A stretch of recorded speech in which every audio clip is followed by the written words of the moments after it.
I do hope that as a society, we are all taking a greater level of compliance and seriousness in our daily behavior as it relates to consistently and faithfully following the established protocols and guidelines. Have you been wearing your mask, sanitizing your hands frequently? How about practicing social distancing? We all have to play our part to control the spread of COVID-19, so please ensure that you continue to practice the necessary guidelines.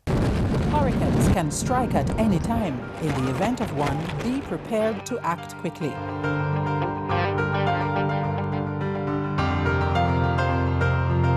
If a hurricane watch or warning has been issued, review your home disaster response plan.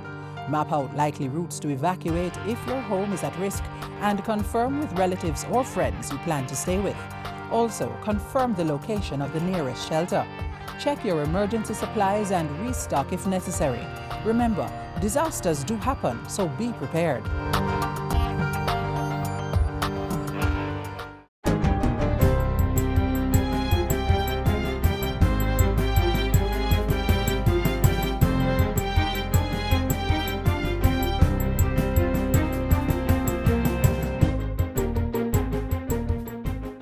Good day, I'm Stephen McHugh, and this is your JIS News for Monday, September 28. Education Minister Favour Williams has called on the Caribbean Examination Council, CXC, to conduct a thorough investigation into several anomalies concerning this year's CSEC and CAPE results. In a press statement on Friday, the minister said she wrote the council's chairman, Sir Hilary Beckles, in the interest of ensuring confidence remains in the system. Preliminary CSEC and CAPE results were published last Tuesday. Since then, several students and parents have complained that the grades did not match the profiles on the preliminary results sheet, among other discrepancies.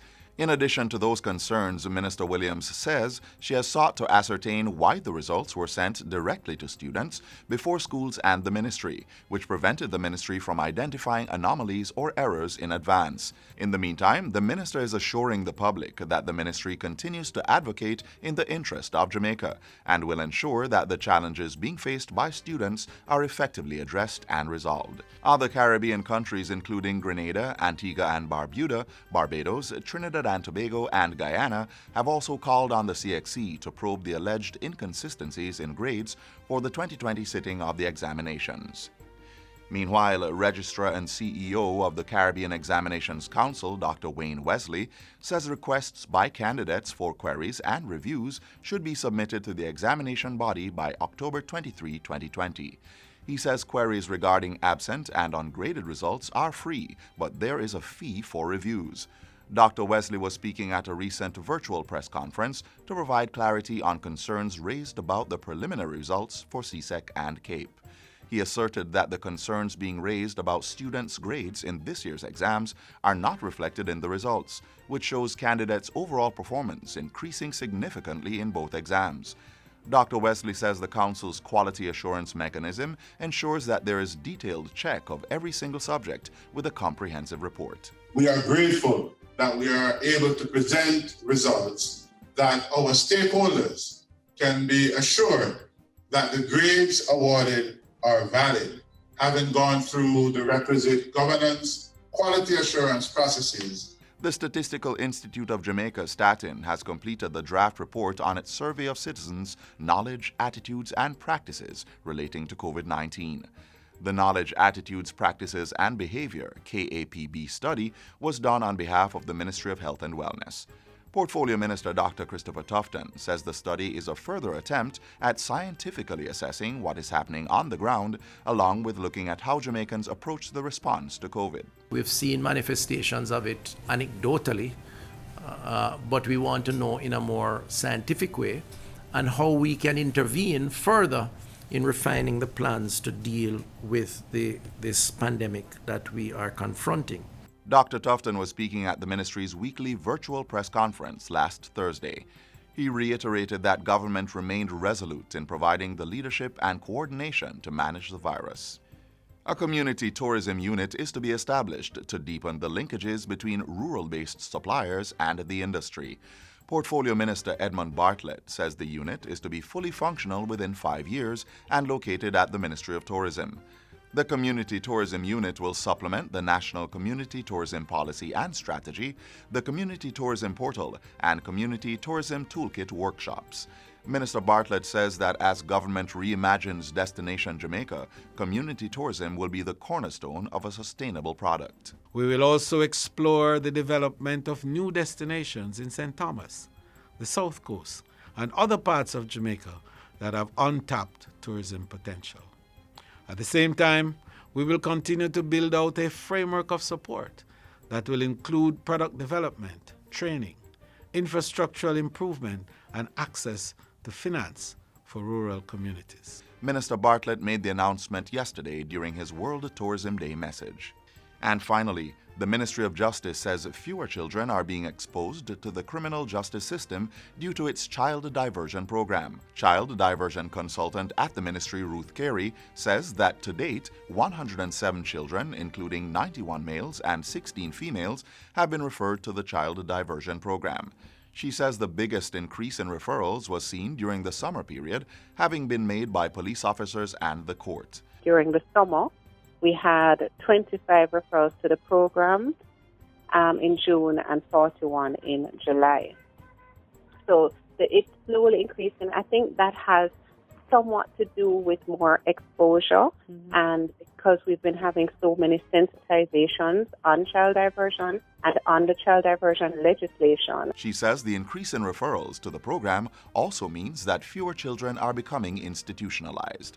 Child diversion implements measures to deal with children alleged as, accused of, or recognized as having infringed the penal law without resorting to formal judicial proceedings. And that's it for JIS News Today. I'm Stephen McHugh. Thanks for watching.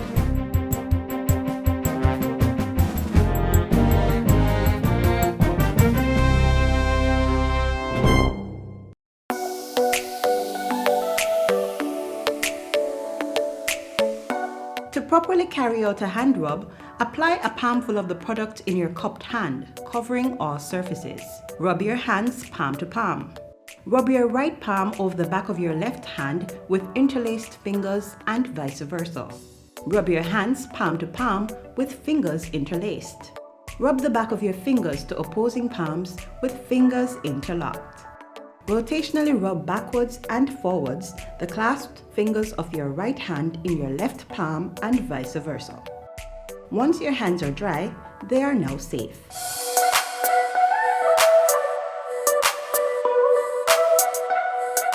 In recent weeks, we've heard horror stories about the improper use of hand sanitizers causing damage to the body. We've also read about hand sanitizers not having the correct alcohol content. Watch this next feature to make your own hand rub with 4 simple ingredients: rubbing alcohol with 62% alcohol content, aloe vera leaf, vitamin E oil, and an essential oil.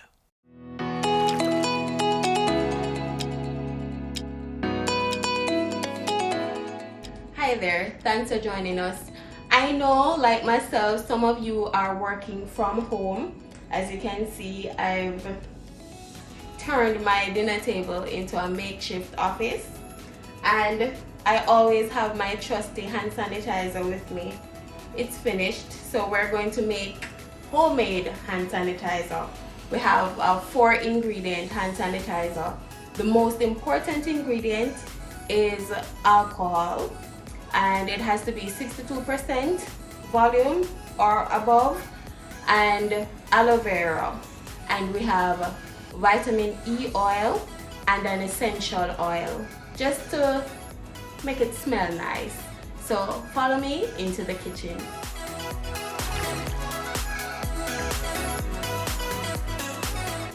First things first is to turn our aloe vera leaf into aloe vera gel. It's not going to have the same consistency as the aloe vera gel that you'd buy in the store, but I trust this over store-bought because you don't know what they put in it.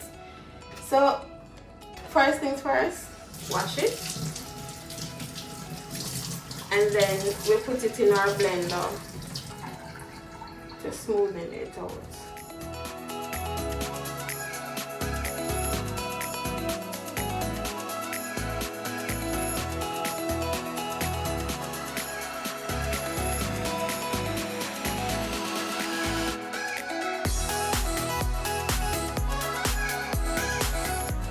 what we're aiming for is a 1/3 cup of aloe vera gel / juice and 2/3 cup of alcohol. We're doing it 2 to 1 because the most important ingredient is the alcohol.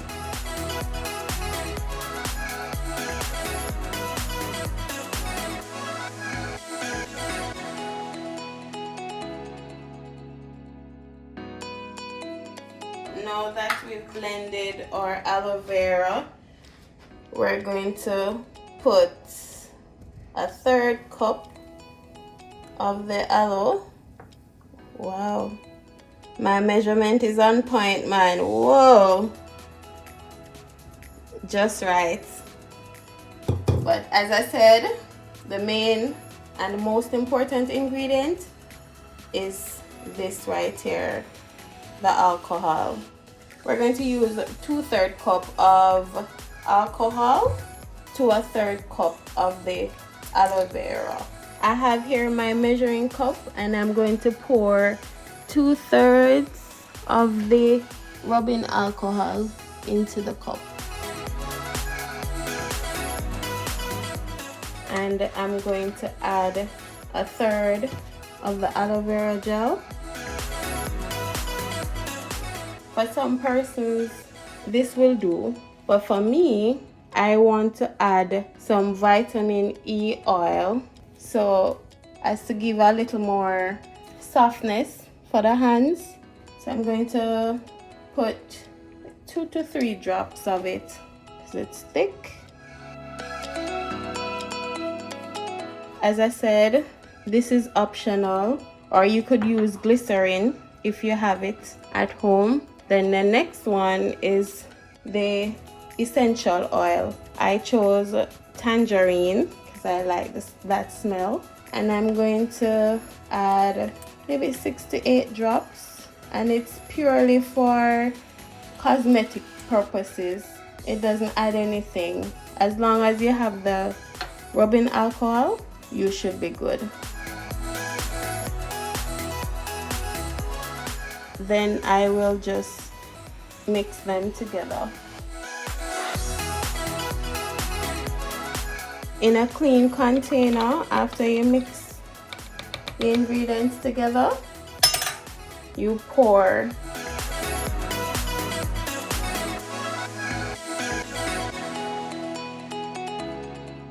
Now that we've made our homemade hand sanitizer, the only thing left to do is to try it out. Very moisturizing. Wow. It's very strong too. Smells a lot like the alcohol with a tinge of the tangerine. So you can try it out right there in the comfort of your home.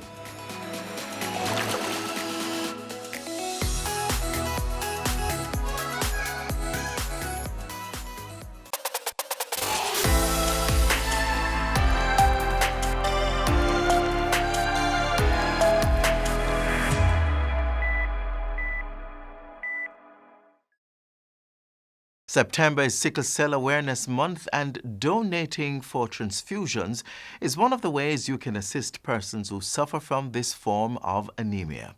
Find out more on the importance of giving the gift of life to your fellow man.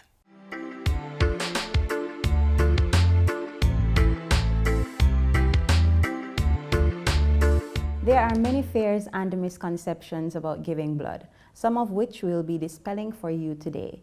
Joining me is Acting Director of the National Blood Transfusion Service, Dr. Veronica Taylor. Thanks for coming, Dr. Taylor. Okay, good morning. Good morning. Okay, Dr. Taylor, one of the first fears that we want to discuss today is the fear of needles or being too nervous to donate. Okay. First of all, donating blood allows that you can save 3 lives. So when you are coming to donate blood, you have to have that in mind. I know that there are myths or fears to donated blood because the size of the needle is like a mosquito bite. Don't be scared. That unit will be open in front of you, and it's an easy way to go. Our nurses are well capable to do this procedure. You cannot be scared because when you go into donated blood, that unit of, or the bag of unit of blood will be open in front of you. So it's single use. You will feel comfortable. There is not a way, not at all, to catch any disease. Some persons also believe that they cannot donate blood because they've had other diseases such as ZV and CHIKV. This is not the case. You can also donate if you've had these diseases, right? Okay, I would like to clarify that. When you come into donated blood, you will have an interview. So in that interview, the nurse will be rigorous, asking you few questions that you will answer because it will be for the benefit of the recipient. So they will ask you few questions as if you have been in contact with person that have sick B. If that is the case, you will defer for 15 days. If you have been contacted the sick B, you will be deferred for 15 days. If you, after donating blood, started with symptoms, you will need to contact the blood transfusion service at any way that you have been donated the blood, because we will defer that blood will be discarded. So we will have a quarantine of the blood for a few days in awaiting for any symptoms that the donors could have in that period of time. And Dr. Taylor, what about those persons who believe that they will not be able to partake in any physical activity or sport after donating blood? One of our recommendations when we do the interview, if you go to the gym every day, the day that you donated the blood, will not do it, because remember that we have to remove 500 milliliters of the volume of your blood. My recommendation is increase your water intake. Taking more than 3 liters, you will be okay for the following day, be doing your gym or your sport activity. That's great. And what about those persons who believe that they will not have enough blood after giving blood, so they avoid giving blood in its entirety? What I would say, your bone marrow, removing 500 milliliters will hyperactive and will put in place in the, again, you need your red cell, your platelet, and your white blood cell. So nothing to worry about. Persons sometimes say that they're just too busy to donate.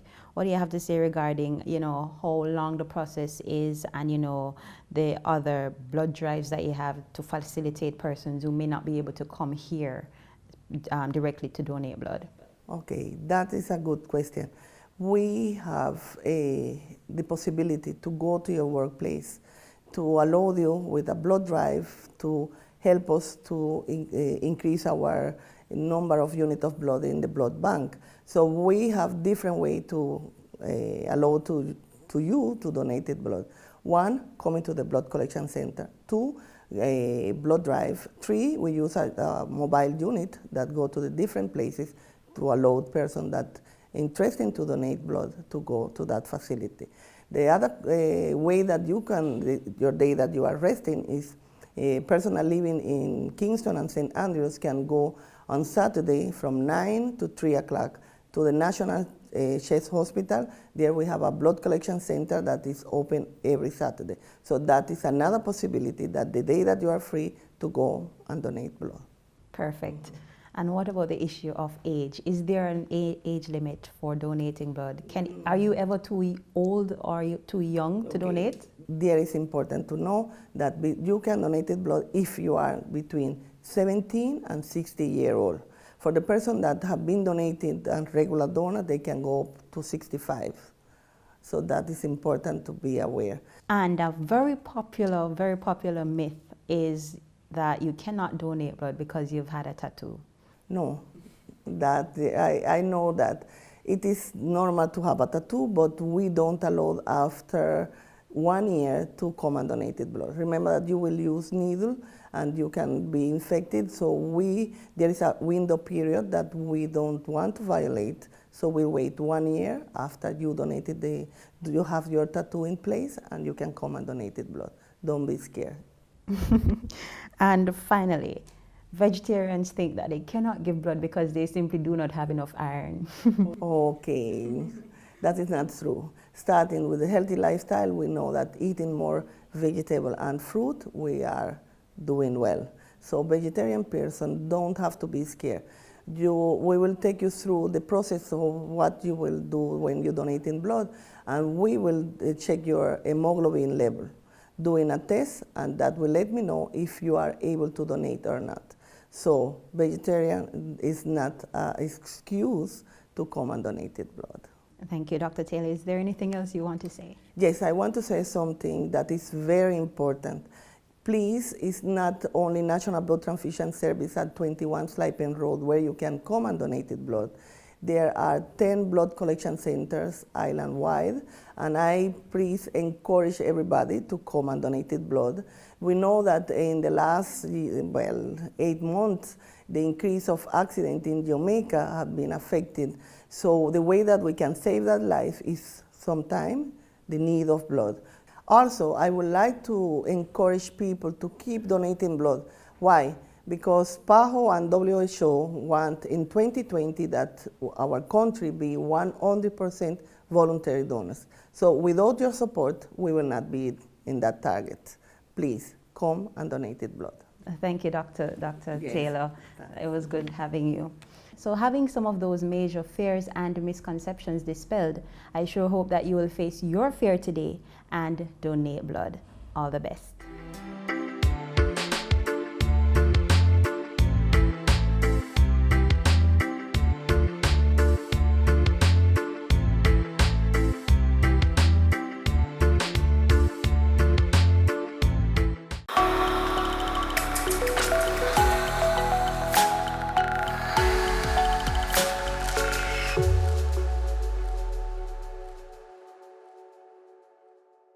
The Ministry of Labour and Social Security wants you to know that its Labour Market Information System, LMIS, is the only verified website for you to access jobs promoted by the ministry. Recent reports of unscrupulous persons purporting to be associated with the ministry offering job opportunities are false. Don't be scammed. Get the facts next.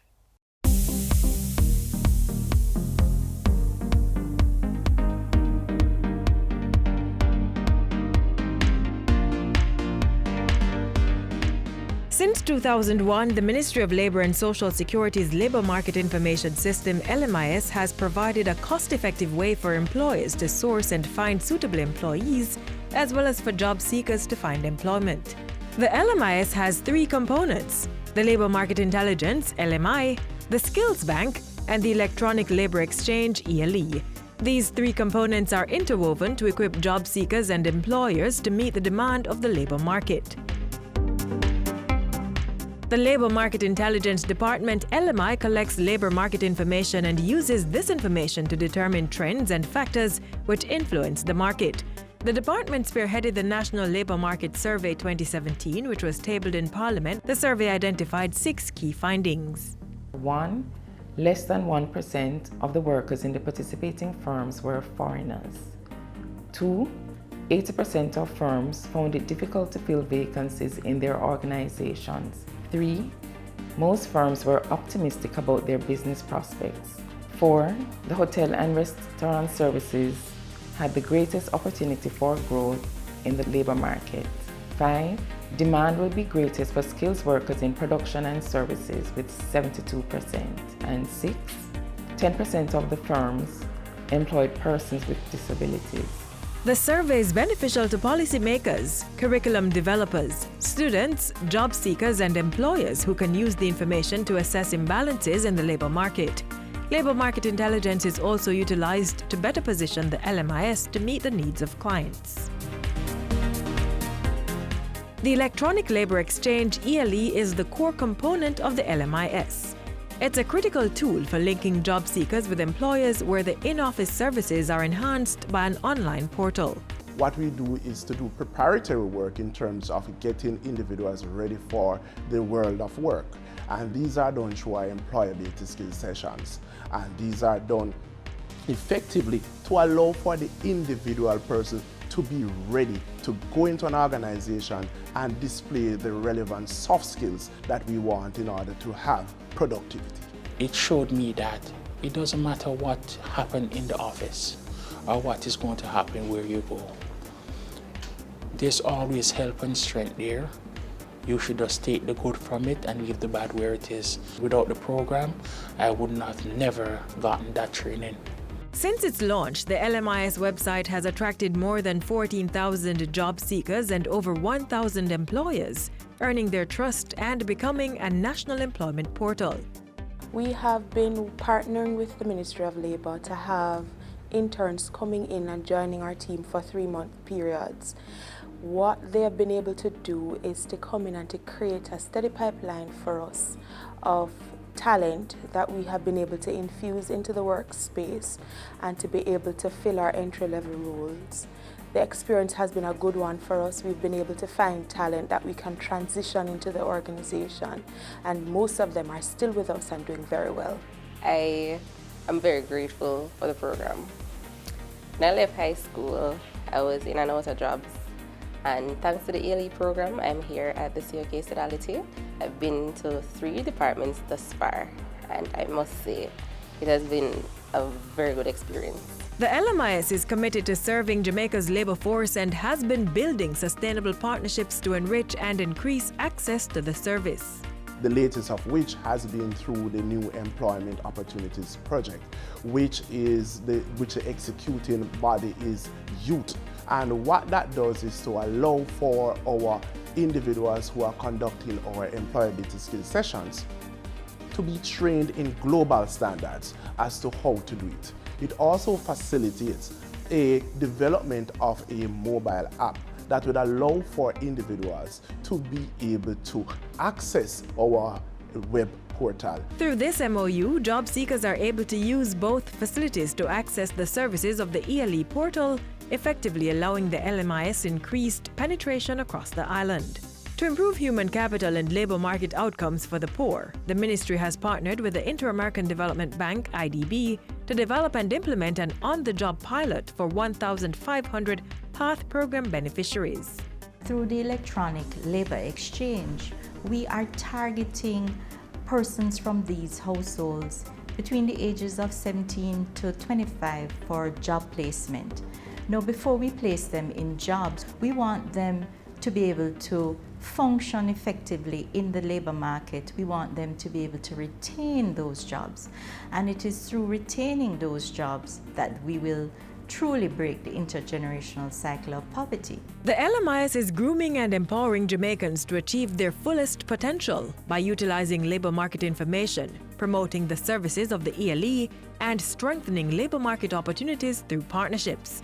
The Labor Market Information System, providing easier access to employment opportunities.